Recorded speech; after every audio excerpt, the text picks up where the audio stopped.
আসসালামু আলাইকুম ভিউয়ার্সরা, কেমন আছেন আপনারা? আশা করছি ভালোই আছেন।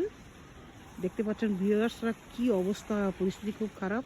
20 ইঞ্চির উপরে পড়ছে স্নো। এই যে, আর এই এলাকাটা এত সুন্দর লাগতেছে। স্নো পড়ার সময় অনেক ভালো লাগে। এই যে এখন স্টিল পড়তেছে। স্নো পড়ার সময় অনেক ভালো লাগে, যখন স্নো শেষ হয়ে যায় তখন আর এই ভালোটা লাগে না। আর এত সুন্দর পরিবেশটা, অনেক সুন্দর লাগতেছে, নিরিবিলি ছিমছাম একদম। এই যে খুবই সুন্দর, খুবই সুন্দর। এই যে দেখতে পাচ্ছেন 20 ইঞ্চির উপরে মনে পড়ছে। আর গাড়ি টাড়ি দেখেন, গাড়ির পরিস্থিতি। এই যে অনেক সুন্দর, সারা রাত পড়ছে। আর আজকে 2টা ঘন্টাখানিক পরে বন্ধ হয়ে যাবে। তো যারা যারা ভিডিওতে like, thank you for watching. অনেক সুন্দর, অনেক সুন্দর। আল্লাহ হাফেজ।